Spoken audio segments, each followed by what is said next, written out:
Hello everyone, today we will talk about how to fix or how to solve the problem of mute notifications on the application of Slack. You will click on settings.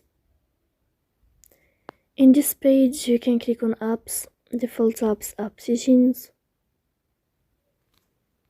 On above you can search about Slack and you will click here. Then you can click on first stop and you can click OK. Here we'll enter to the window of storage. Then you can click on clear cache. Don't click clear data because that can cause the errors or can delete your account.